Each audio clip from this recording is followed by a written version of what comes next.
Uneducated, unfiltered, unhinged. This is the Mangina Dialogues. We at it again with your host Nick Scopes and the Gregolicious. You know how we do, cause you know we keeping it gangster and silly. Unplugged like a full swung titty.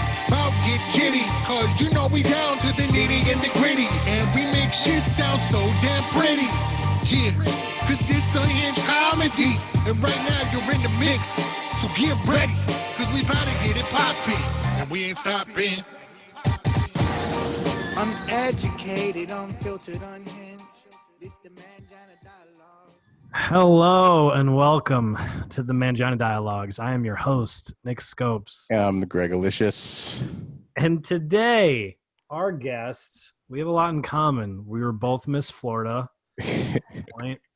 That was the song I walked out to, actually, when at the competition. Karyn Turk. What's up, Karyn? How are you? Hey, what's up? Great to be here. You know, I like this song. I've always wanted to rap. Secretly in my head, I can rap, although in reality, it's not so good. But, you know, if I wasn't doing this, I'd want to be a rapper in my next life. So the song goes with that. Yeah, well. That would be interesting. You definitely don't really have the look for a rapper, but I think, you know, you could pull it up. I think I actually worked my way into Bryson Gray's latest video that's coming out. I think I kind of got a little cameo in there. Do you really? I think so, yeah. Yeah, I think so. Me and Roger Stone. Oh, our friend Roger. So how you been spending the last few weeks or days? It's been a little busy. It's been a little crazy. The whole world's off kilter. You know, here I was thinking that, you know, Donald Trump would be our 46th president. And then, you know, surprise, surprise, there's an announcement by the fake news media that Biden's the president. So, yeah, it's been a little weird the last few days. So wait, so fake news media, are you talking about Fox News? Yeah, I mean, I would include them in that these days. I think that there's been quite a shift. But, you know, I've actually said it before that I saw this coming. I think that they became more and more moderate and less right-leaning at the very least, if not left-leaning, over the past year or so. And yeah, I think things changed and shifted a little bit. It's been interesting. Still watching though. Why do you think Fox News has shifted that way? I think it's all about big advertising dollars. I was a media executive for CBS for many years before I started being in front of the camera. And, you know, advertising is what drives the channel. And, you know, it's all about getting eyeballs. So if they can get eyeballs for their advertisers, that's what they want. And you know what, if the eyeballs need to be on the left of the aisle, they're going to do it because they need to sell, you know, advertising to the people that support their network. I got you. Do you ever think like, and I'm just going to get it out there right in the beginning. I'm a registered independent. I can't really, at the extremes of either side, I can't get with either of them. I can't get with it. Do you think also there's advertising dollars, but do you think it's just because of like the things the president has said that they were kind of like, ooh, we need to fucking reel it in if we want to keep our jobs. You know what I mean? Like, yeah, but the reason that they would keep their jobs is that there's money coming in the door. So at the end of the day, it all comes down to the same thing. But yeah, if people aren't watching because they're tuning out and they're listening to other stations, they're going to try to drive the content to get the eyeballs back. So I don't know exactly what the strategy was or if they were losing viewers, but I don't think it's strictly just like, hey, we're going to lose our jobs. We don't like what the president's saying. I think there's more to it. I think, you know, people that work there are employees of a big corporate entity, and the big corporate entity has an agenda that they need to push. You know, you're going to get much better news, quite frankly, if you, you know, watch a little bit of Fox News and you do some research online and you watch some other networks and then you formulate a free thinking opinion, which is what we should all be doing. So, but don't you, I mean, you think that Fox News, you know, President Trump currently has almost 71 million votes, right? Still almost 5 million behind Biden, but like, regardless, they're still talking to 70 million people. Right. So why do you think that take the advertising dollars out of it for a second? Because I understand that. I don't necessarily buy into it full. I mean, I think it's effective a little bit, but not the full reason.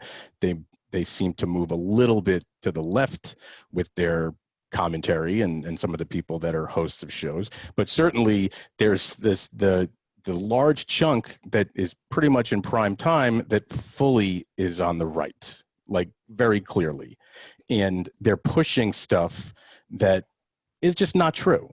So why? Like, why isn't it better to be truthful with the news, regardless as to where you sit, because then you have credibility, right?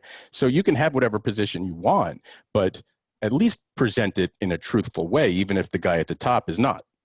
Well, I totally disagree with you on every point that you just made, I so we're figured not you going to would. agree there. I figured So you would. that's first and foremost. I mean, we're Right. totally not on the same page because as far as I'm concerned, they're not pushing anything that's not a true agenda. I mean, look at this right now, what's going on with the election. You know, I have all these people that are jumping on my Facebook page to say, you know, oh, there's no election fraud. There's no election fraud. Well, guess what? I just did a whole expose on behind the headlines, which is on my YouTube channel right now. I just put it out yesterday. And there's incident after incident. I mean, there's 237 pages of, you know, people that have come forward, you know, in this lawsuit that's in Wayne County, Michigan, that said that there was, you know, ballots that were being scanned more than one time. There were ballots that had the same signature, thousands of them.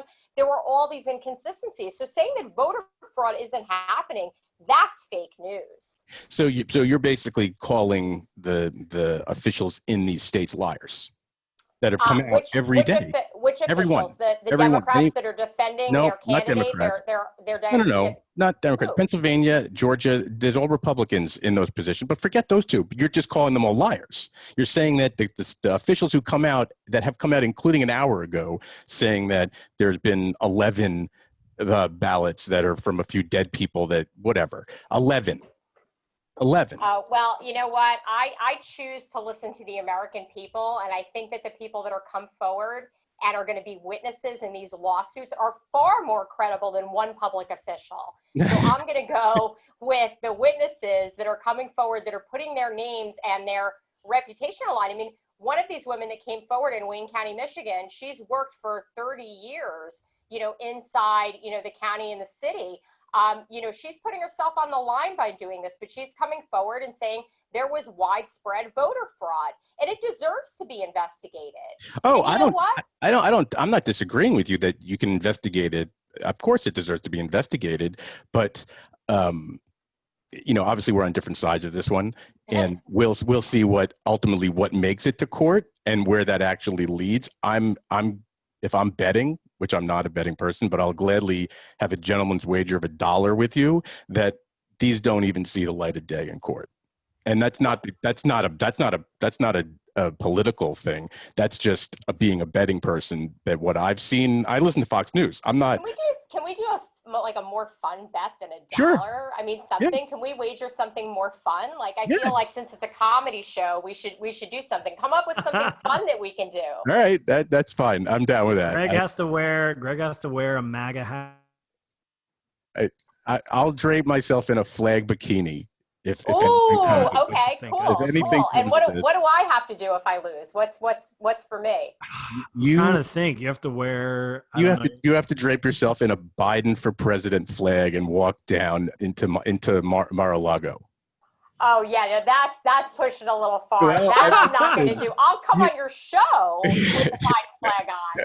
I'll take a picture with the Biden flag on. But going into Mar-a-Lago, that's where I draw the line. Yeah, you're confident though. I mean, you know, I'm confident. You know, whatever. Anyway, here's the thing too about the election. That why are people? I think I don't know. This may sound crazy, but like, are people surprised that like at the very top things happen? I mean, like this, 4 years ago, there was the shit with Trump and Russia. And I know they said there's no collusion, but I mean, it's been happening for years. George Bush in 2000. And if you really want to kick it old school, the mafia got JFK in office. Let's just be, you know what I mean? So like, why, I don't know why people are so shocked and so outraged and like, we have to change it. Like, it's like, people at the top, people look at politicians and athletes and they try to like make them these, they're like morally perfect people, and they're not. I think everyone just needs to fucking get over it and just move on. And I want this virus to go away so I can do stand-up comedy. I want my fucking clients to come back. I'm sick of this shit.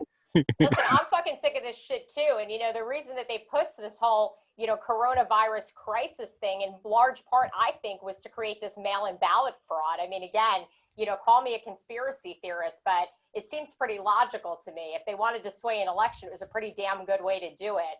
And I'm really anxious to get back out there too. And I think it's about time that, you know, we do have a vaccine or something that's going to make people feel safe, but we can't shut down our country forever. Like, No, enough's enough already. And it's not going to happen. And when I hear people that are Trump supporters that are like, Biden said he's going to shut everything down and blah, blah, it's like, no, he's not.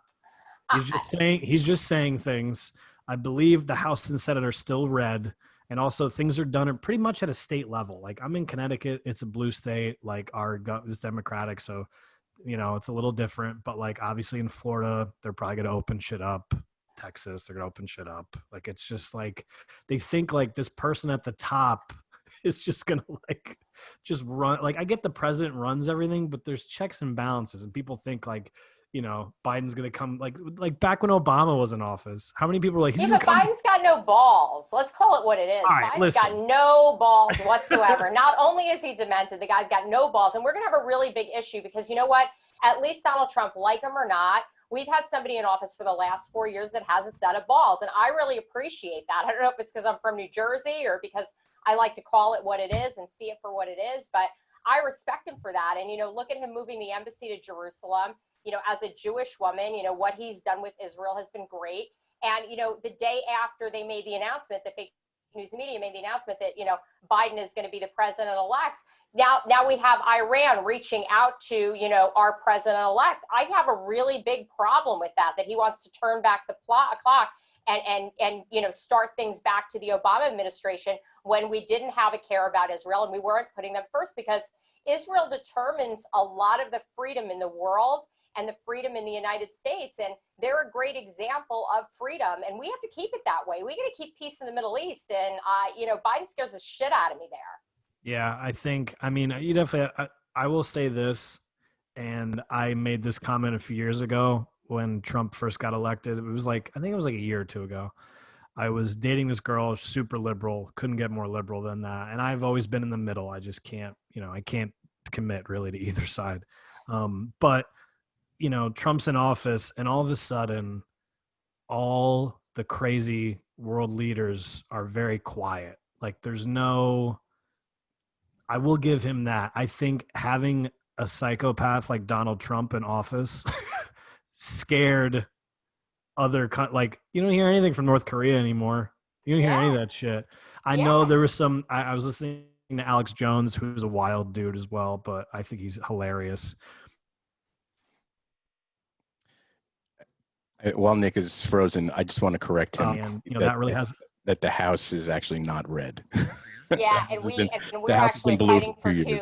Yeah, we're fighting for 2 Senate seats in Georgia. I was going to bring that up as well, which are really important for us in the Republican Party, because during this recount, you know, we could lose, we potentially could lose those 2 Senate seats, and that would be really scary for us as far as control of the Senate. So there's some interesting things happening with this recount, some that may not be as favorable as, you know, I would like them to be, but I'm still optimistic that Donald Trump is going to be the 46th president. So let's leave the Donald Trump being president aside, because that's kind of a far-fetched fantasy. But let's make believe it happens, right? Well, let's not make believe. Who cares? There's nothing wrong with fantasizing. Do you guys have an issue with fantasizing? Definitely, it's a great fantasy to have if you know it keeps you entertained, right? And it must. But don't you feel like, are you fearful that this silly recount in Georgia is going to result in losing those 2 Senate seats? Like, wouldn't you rather give up Georgia and keep the Senate seats potentially? Me personally, no, because I'm an optimist. And I could go back, you know, you want to call it a silly fantasy, but, you know, I do truly believe, I'm optimistic on how this is going to roll. And, you know, I think it was the right choice. I think the recount was needed. I think there is widespread voter fraud. And I think it's the right thing to do for the American people. We need to know who the winner is, whoever it is. Maybe it's not my candidate. But you know what? To have a free and fair election, the election needs to be done properly and the votes need to be counted properly. So if the recount was in order, let's recount the votes. Sure. I mean, and then the recount is automatic, I believe, because it's less than 0.5% or 1% or something. But let's say you go through this process, right? You have your lawsuits, they lose them all, whatever the case may be. Are you going to then say, okay, Biden won fair and square? Or are you going to hold out the way obviously Donald Trump is going to, that this was a fraudulent election, even though he sues everybody, he loses in court as usual, and you're still not going to be prepared to say, okay, Biden won, because the fraud that everyone is saying happened is now going to be proven to have not happened. You know what? Just because a court rules that something doesn't happen doesn't mean that it didn't happen. I mean, I would love to think that our court system is that transparent and that fair. But, I've been a victim of the court system here in the United States. And as much as I am a proud American, I think we have some flaws in that system. So I don't think that totally negates the fact that there's been voter fraud just because he doesn't win the lawsuits. I mean, that doesn't take everything away. But if you're asking if I will accept that Joe Biden is the president, absolutely. I didn't vote for Obama, but you know what? The majority did. And when he was elected, I said, you know what? Maybe this will be good for America. Maybe this will form unity. Obviously, I was gravely disappointed after the 8 years of bullshit when nothing happened. But, all in all, I still was optimistic going in. So, right. If it turns out that he's the president, obviously I'm going to accept him as our president of the United States. I mean, but it won't be him. It'll be Kamala, because we know they're going to diagnose him with dementia and put her in the screen. That's obvious. Definitely going to happen. Totally going to happen. Now, speaking of the court system, do you think OJ did it? Yes or no? I do think OJ did it. I would have to say that I do think OJ did it. I definitely think that he did. Where is OJ? Dude, he's on Twitter, and it's fucking hilarious. Really? I gotta follow him. I can't believe I'm gonna follow him on Twitter. That's gonna, as soon as we get off this show, I'm gonna follow him on Twitter. You definitely need to follow OJ on Twitter. It will entertain you every day. Amazing. Every day. The best, I think he lives in Las Vegas. He always opens up every video, and it's in his Twitter bio. It's, "Hello, Twitter world. It's yours truly." That's how he opens up. Yours truly. You listen to Howard Stern? Are you a Howard Stern listener? I love Howard Stern. I've always loved Howard Stern. That's a dream of mine, is to be on Howard Stern's show. Well, he constantly brings up the OJ Twitter, always. Like, I'm sure you haven't heard it. It's very funny. That's great. All right, so let's talk about your show. Sure. Well, Behind the Headlines, it's the name of the show on YouTube, right? And what do people expect to come see on your show? There's a lot of misinformation out there. I mean, we have all these headlines, these salacious clickbait grabbing headlines. Like, in my own case, there were headlines about me, and you got to get to the substance of the actual story. You can't just believe the headlines. If you read the headlines about Roger Stone, you'd think Roger Stone was in prison, yet he's a free man. So, you got to get behind the headlines. So that's why I started the show, is really to put substance back in, concise video reporting. So I take a topic, whatever it is, if it's, voter fraud, which is what it happens to be this week, and I delve behind the headlines to get to the root of the issue and get to the truth. Right. So besides voter fraud, what else have you covered recently? I covered the Jacob Blake shooting. I covered a lot of other controversial things. George Soros and how he's really puppeteering the media. I went into the Epstein case. Of course, the Epstein case and Ghislaine Maxwell. That video was, of course, censored by YouTube and shut down. So it's been interesting because the more controversial the topic, the more censorship there is. Right. But all of those items are things that, if you watch the mainstream media or any media in general, you're getting misinformation. You're going to be misled. And we're so saturated with headlines these days, which are just basically clickbait. It's to get you to click on the article. I mean, that's why it's there. We're in a social media driven world. Sure. That I think it's important to give people concise facts. And that's what I try to do on my show. Right. Do you think that going forward, presidents should not be allowed to have a Twitter account? Oh, absolutely not. I think this has been one of the best things ever. I think that really, we're all on social media. I love the fact that we've had a president that's communicated with us in real time, directly speaking to the American people. And you know what? It's been refreshing for me that he's maybe not as presidential as, what people expected a president to be. I'm actually delighted by it. And as an independent, I'm sure you can appreciate the fact that at one time I voted for Ross Perot.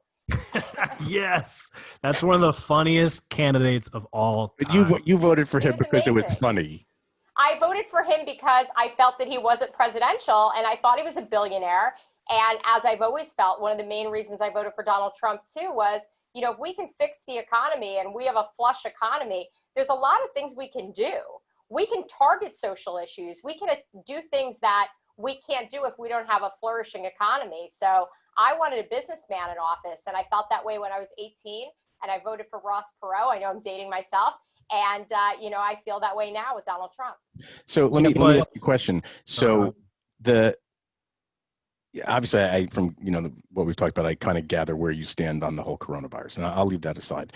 But do you not think that everyone that supports Donald Trump, especially including him and his administration, who wanted to stay in office, let's live in a world where they're not in office come January 20th, that they're kicking themselves that they did not handle this coronavirus in a better way? Because hands down, I would never vote for Donald Trump ever. I voted Republican my entire life through George Bush. So I considered myself a Republican up until that point, well, through that point. So there's plenty of stuff on both sides that I like and don't like, right? I'm not a, crazy liberal that no matter what you say, I'm not that person at all. But he clearly would have won this election, like legitimately, with votes in the places he would have needed them to, without recounts, if he would have not handled this coronavirus like it was a common cold. Ooh, so there's so many things that you said there that I want to address. The first one is that you lumped all Trump supporters together, which is such a lefty thing to do, because we're not all the same. The second thing is that the coronavirus, both sides, though. But anyway, the coronavirus, I actually did a behind the headlines on the coronavirus, and how quick we all are to forget that Dr. Fauci was actually the one that was advising the president. If you go back to January, Dr. Fauci said, this is no big deal. Don't worry about it. Said it multiple times in January. Yep. And then we get into February, and he's still saying that it's not a serious problem. It wasn't until March. It is totally accurate. It wasn't until March when they said, oh my God, because they used Bill Gates statistics, and now all of a sudden 2 million people were going to die, that the shit hit the fan. And then, of course, the president took the appropriate action. As a matter of fact, the president took appropriate action in September when he signed an executive order to address how vaccines were processed in this country. But guess what? Nobody's talking about that because it doesn't suit the narrative. No, I don't agree. That's September. You're talking about something that happened in March, and then you're using an example in September. I'm using the example in September before coronavirus even hit. Okay. I'm talking going back a year. Okay. I'm going back to that he signed an executive order to get vaccines pushed through in a faster and more expedient fashion, right, which was helpful here now that we have a vaccine, as Pfizer has announced. So nobody wants to talk about that, but the president did a very good job with the information that he was given, and everything else is a false narrative. No, it really is. There's definitely some good things he did. I won't dispute that, but just the simple fact that he couldn't even protect himself, his entire White House is infected, right? It's a virus. People get it. You catch it. How is he supposed to protect himself more than any other average American? And wear a mask. Not shit on people for wearing masks. Not have the position he had. What about all these people that were shuffled around in nursing homes? What about de Blasio? What about these Democratic leaders? New York City, come on. They nipped it in the bud quicker than anyone in the world. In the world. We live here. In the world. Okay. Well, and God bless you, because I love New York, but it's really gone downhill, and de Blasio's are really shitty. Oh, no question. No question. De Blasio couldn't get out of office fast enough. I 100% agree with you. 100% agree with you. Good, I'm glad we agree. Guys, by the way, I should mention you're both from Jersey. So right. Oh, I love that. Where are you from? Bergen County. Oh, me too. Where? Saddle River. Oh, I grew up in Teaneck. I went to high school in Dumont. Okay. Close to bowling alley? Of course. Absolutely. How about the rink in Bergenfield? Do you ever roller skate? No, because Montvale, I grew up, Tice's Farm in Woodcliff Lake. So I grew up right around the corner, and we had the Montvale roller rink, which is now a Stop and Shop. You did have the Montvale roller rink. It was pretty cool. The Montvale roller rink was good. Yeah. Well, so that's where I roller skated there. All right. Well, I was roller skating more in the big city of Bergenfield. We were much more. You guys were that upscale, Richie Rich roller rink. I was down in the streets. I was waiting for you. It's so true. It's actually, I will say that you're not far off, because the guy that owned that roller rink used to drive there in a Rolls Royce. and there was always a brown Rolls Royce parked in the parking lot of the fucking roller rink. I believe it. That's completely, I Chock full of completely believe douchebags. that. So, I love Now- New Jersey. I miss it. It's the how long have best. you lived in North Florida? Jersey's the best. I've been in Florida 21 years. No, okay. Wow. Yeah. Did you go to college there?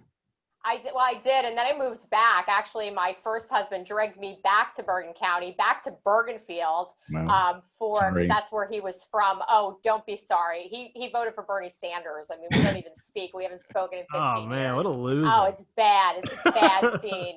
But yeah, he drags me back there, and I kind of realized that I needed to get the hell out of there as soon as possible, and got a job in Florida. And thank God I've been here ever since. It's been a great place to raise my kids, and I love going back up there. Just went back up there for one of my girlfriend's 50th birthdays. I had an amazing time. I love the people, but it wasn't for me. I needed to get away from, Mr. Bergenfield as quickly as possible. Yeah. Me too. I graduated high school. Haven't lived in New Jersey since. Now, I wanted to talk about something you spoke about earlier. You're saying about how you like that Donald Trump wasn't exactly presidential, right? Like the traditional, which as a comedian, I mean, it's the greatest. He's one of the funniest presidents probably ever, right? Like, let's just be, it was refreshing. It is refreshing. But at a certain point, like when, for example, when riots and things are happening, and I know he can't control what happens in the world. I hate when people blame presidents for stuff like that. Like, it drives me nuts, but he didn't really help like calm things down. You know what I mean? Like, for me, if I'm in a room with someone and they just don't know how to read the room and their social cues are off and their emotional intelligence is off and they're causing a problem, I can't be around that person. It drives me nuts. I don't like it. So like, it's funny to a certain point, right? And like, he didn't really handle that so well. So I want to know your thoughts. Well, I mean, I think you're saying you're not holding him accountable, but then you're holding him accountable. So I'm kind of confused. You got to a little bit, right? Like, it's funny to a certain point, but then like when cities are burning and people are looting, it's like, hey, maybe I should who was burning and looting the cities? I mean, the people that are burning can't and looting control the that. I get it. I get that. I think that they should call in the National Guard and that they should take control of every single one of those situations. Yeah, I think our military should be involved. I think we should just take these looters. We should throw them all in jail. I'm probably less sensitive than most people are when it comes to this, but I think it's unacceptable behavior, and I think it's really creating chaos. And I think that in large part the Democrat Party is thriving on that right now, and they're using it to further their potential win here in this election, and that's wrong too. Well, So, they're using it. He didn't do much, but what was he supposed to do? Aside from calling the military, and if he did that, then the accusations would have been, look at the excessive force that our president did. Look at what our president did. People got hurt. People are in jail. People got killed. This is so wrong. He's a murderer. They would have turned it the other way. He can't win. I think what Nick's point is not that. It's not calling in the military. It's basically trying to come out with a sense of calm amongst a situation that is obviously not calm. And nobody, I don't think anyone in the world would say Donald Trump ever came out and said, hey guys, cool down. Let's not burn down the cities. He called them looters and scumbags and every single thing you could just makes no sense. No one with any common sense. I don't know. I think. Well, what about when the looting starts, the shooting starts? Like, hey man, probably not the best thing. Like, I get like his off the cuff shit, but like that probably wasn't the best line. No, being a bull in a china shop certainly, makes sense sometimes, but not every time. And I think it definitely is what hurt him. And what I as a business owner, someone that I have a significant amount of employees in my real life, and do I like some of the things he's done for my business? 100%. Do I think that could have been better long term? Of course I do. But I also am a realist and think bigger than just myself. And there's no way that attitude is good for the worldwide climate. At some point when people say, oh, Donald Trump, he was so presidential today, that's short-lived. It's short-lived because the next day he's the bull in the china shop again. So I don't know. It depends on the way you look at it. I mean, it's just like the same thing as that you can either twist it and use it as a positive or a negative. How's it a positive? How's it a positive? Positive? Because it goes back to the whole thing. We have a president that finally has balls, that says it like it is, who calls people out, who says things that we all want to say. I mean, he said so many things over the last 4 years that I was like, shit, I wish I was saying that, because that's the truth. You know, we shouldn't be tolerating, you know, people that want to defund our police, that don't have respect for law enforcement. There's no place for that in this country. You know, law and order does matter. I agree. And we're losing our country to these do. radicals. I'm with you on that. I totally agree. But you know what? Like, I mean, without getting too into my personal life, I happen to know an awful lot about China, right? And just the fact that he's saying, when he put the tariffs on, it's fine if you want to institute tariffs. By all means, it's happened throughout the course of our history, and it starts, it stops, it starts, it starts. But at least have the balls to be honest about it and say the tariffs are being passed on to the consumer. Everybody knows tariffs are not paid by China. Everybody. Yeah. So sure. why not say that? Why not say we're doing these tariffs and you're paying for it, not China? I mean, I think in a way that's sort of a logical thing. I don't think we should be supporting China, especially after the fact that if you want to go back to the coronavirus, if it wasn't for China, we wouldn't be in this situation. So thank God President Trump is willing to take a stand against China, because I can guarantee you with Biden, he's not going to take a stand like that. And that's scary. Yeah, he's going to be a friend to China. He's going to be a friend to Iran. I don't agree with either of those things. But I think you missed what I was saying. I was saying that certainly he's hard on China, no question about it. But it's not affecting China. It's affecting the U.S. consumer. Well, and if he wouldn't have bailed out the farmers, then the farmers would be the ones holding the bag for half of those tariffs. But other than coronavirus, our economy was on such an amazing upswing. Unemployment was way down. Our economy was doing great. You know what? That in that moment didn't matter, because it was being made up for with all the wins that we had. If it wasn't for coronavirus, and quite frankly, as much as I think it's a real virus, and obviously nobody wants to get sick, and, either wear a mask, don't wear a mask, protect yourself, try not to get other people ill. All of that stuff is great. But this was used to further an agenda, and it was used against our president, and it's completely ridiculous. And if it wasn't for that, the economy would have continued on a major upswing. And I think that the Democrats were salivating over the fact that the economy was going to get trashed over coronavirus, because they knew that that was a huge win for Donald Trump, and they were going to take that win away. They were going to make everybody struggle again. It sucks.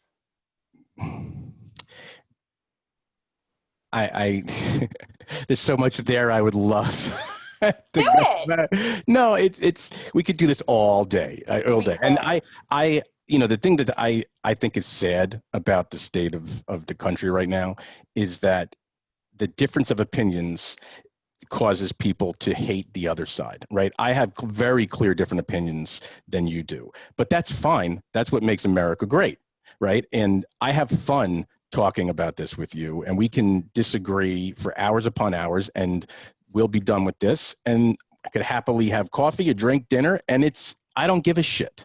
I want to roller skate with you. But I think our bet should involve some sort of roller skating now. I like. Then you better bring shin guards. You're going to have to bring shin guards and knee guards, because I cannot guarantee that I get on 8 different wheels that roll on a slick surface that I'm not going to hurt someone by accident. Oh, this could be so fun. And that's the whole point, is we need to focus on what unites us, not what divides us. And as much as we can sit here and debate, look at how much fun we had talking about the things that we have in common. And I think if America got back to, maybe not focusing, politics is, pretty much 10% of my life. And I do this every day, all day long.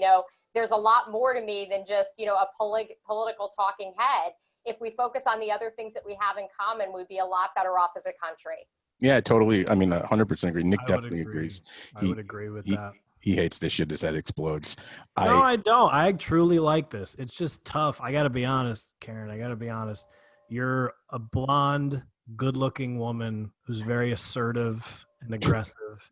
You're basically every woman I've ever dated, and you scare me and turn me on all at the same time. And this whole podcast has been a roller coaster of emotions for me. So what I'm trying to say is, are you seeing anybody?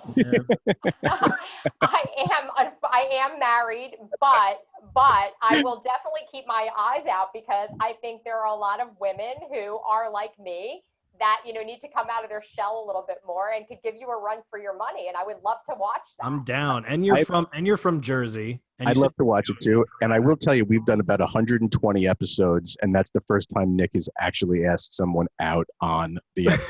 I love that I'm your first. We can always have that. That's always going to be our moment. That's so special, Nick. I love it. I'm going to Florida. Fuck this place. Come down here. Come visit me. You want to go to Palm Beach, Nick?